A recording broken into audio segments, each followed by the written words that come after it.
And today, if you can't tell by what's down there, we are building a computer.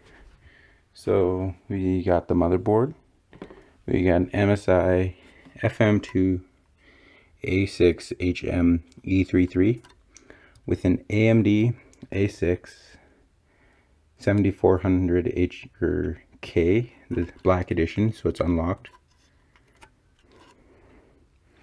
We got an Nvidia GeForce 950 GT. This is not the permanent card for this.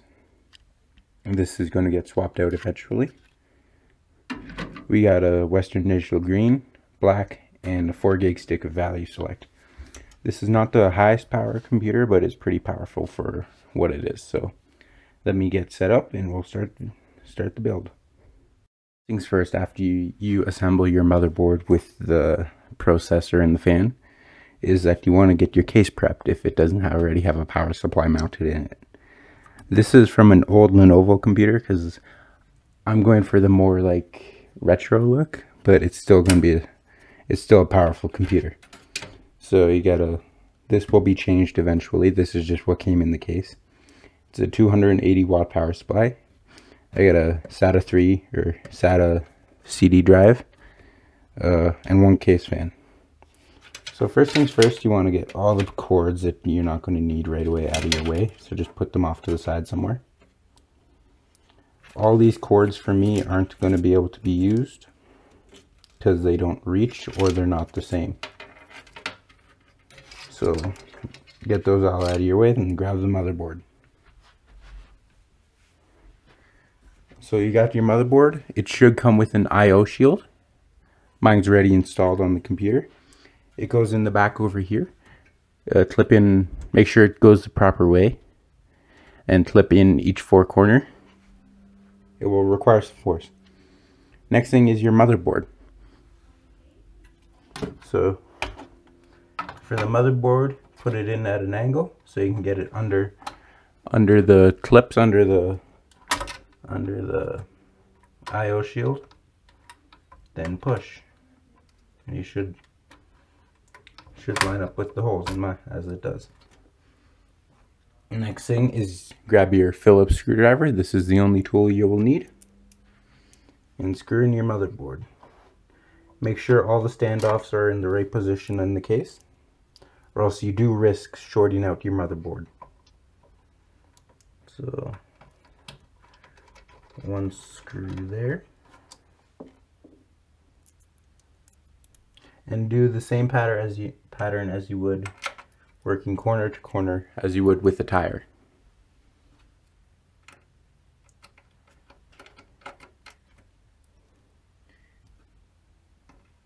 Even with the magnetic screwdriver, it is a challenge.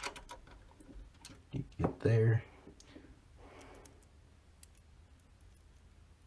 There's going to be 5 or 6 screws, depending on the motherboard size. This one is micro ATX or MATX, however you want to say it.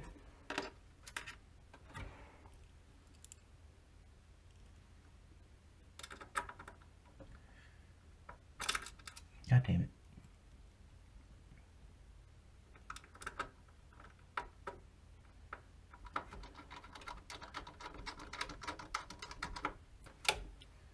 Now I got 2 screws left.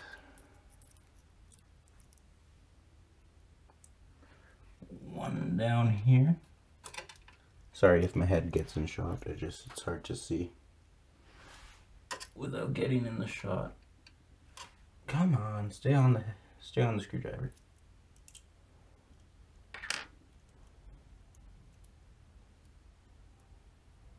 No, that's not gonna work. Okay, come on.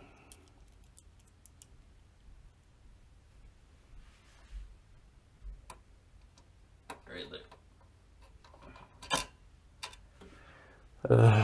Take your time with this. You don't want to screw it up.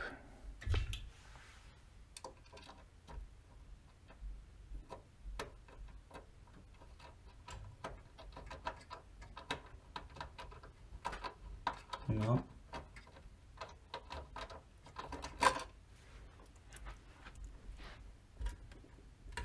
Oh, what what's going on here, but they don't want to screw in. Let's go down to this one, see if I can get this one in. I'll be right back.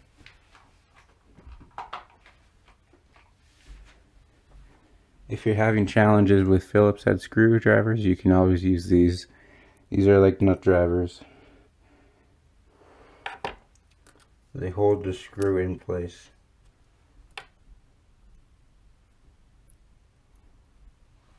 Not very well, but they hold. Yeah, not very well at all.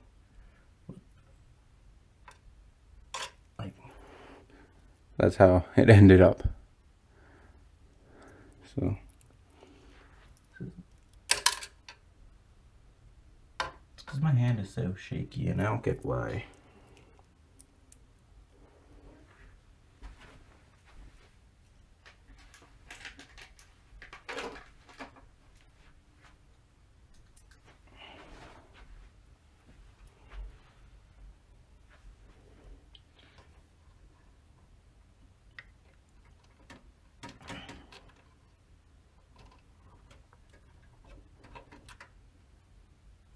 That should be good.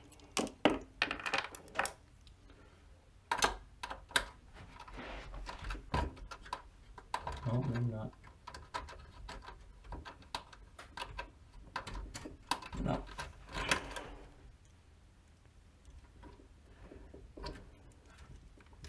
okay, let's try and Let's do this.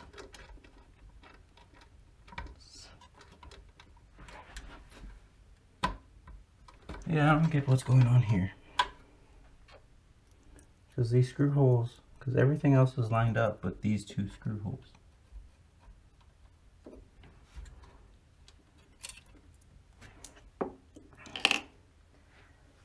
give me a second and I'll get this done.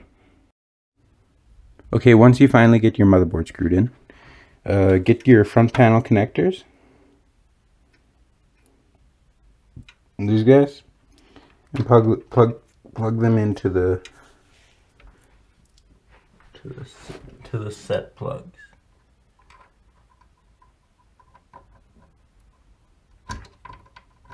Mine only one plugs in because I don't really know why, but it only works that way. Next thing you want to do, plug your motherboard in. So the 24 pin goes in the big connector on the side. Yeah, this way. Don't be scared to use force to push it in because it needs it.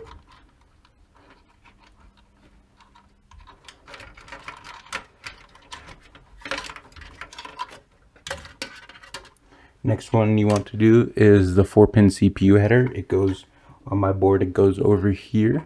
I don't think you can see that, but it goes in. Be conscious to which way they clip in. Next thing you want to do is figure out what RAM slot you want to use. I'm going to use the one closest to the CPU. And again, conscious to which direction this little notch is.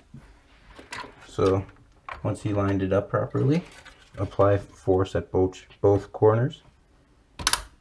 And once you hear your click, you know your motherboard or your CPU is in, or not your CPU, your RAM is in. So grab all your cables out of wherever the hell they're hidden, and grab your drive caddy.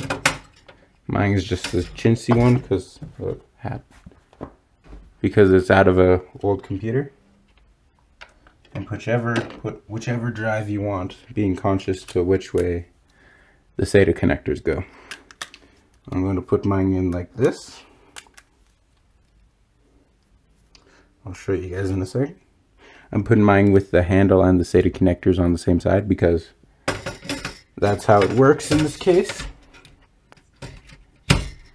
And then for my second drive, my 2 terabyte green, I don't have 2 hard drive bays. Well, I kind of do.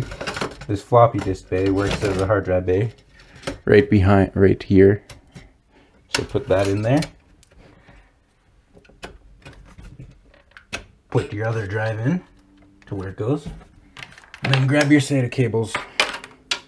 My blue one, this blue one is going to go through this hole here. This is my cable management.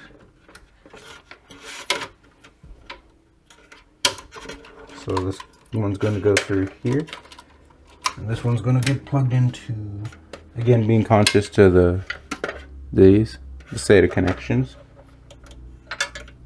This one's going to go here.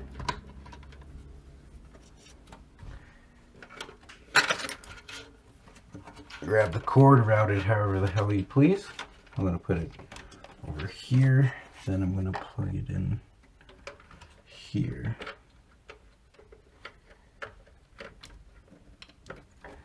The second one, my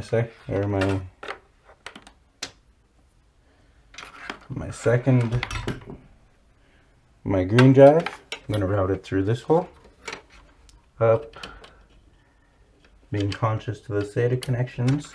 I just remember how they were, or how they go. That to that one.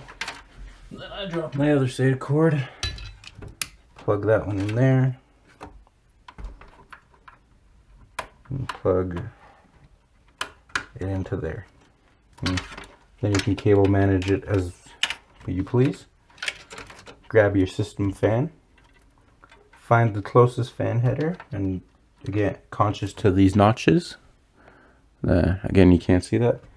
Conscious to the notches on it, plug it in into the desired way. Next thing you got to do is figure out what bunches of cables you're going to use. So I'm going to use the one with the Molex. This, because it has a SATA one at the end. Just going to hide it in there. Plug the SATA power in the or watching the notches.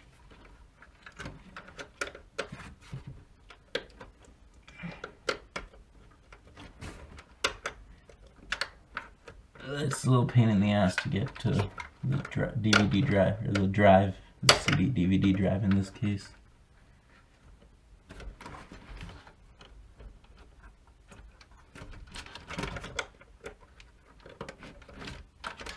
So once you got that one in, I have another, oh shit, damn it, I pulled the CD drive out.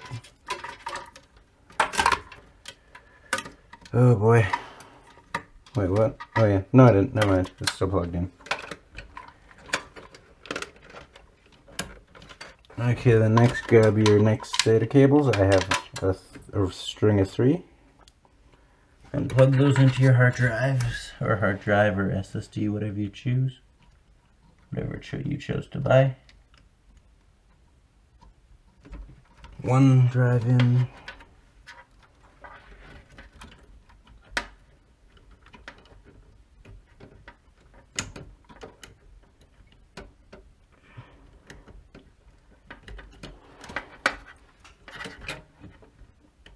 Number 2.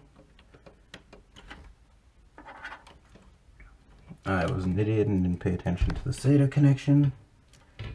Luckily, it's when you're trying to push it in the wrong way, it will never break, or never will work. So there's your cords.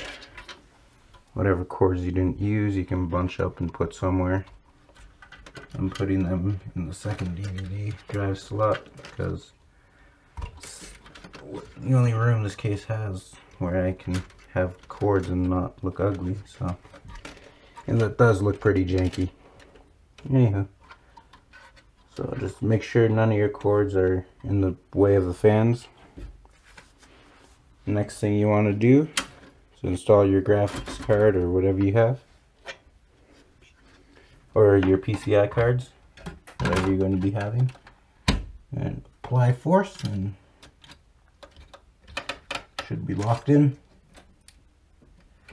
Once it's locked in, either screw it in or close the flap on your PCI slots, and you're done. So hopefully you guys enjoyed this video. Please remember to like, comment, and subscribe. Like the video if you liked it, dislike it if you disliked it.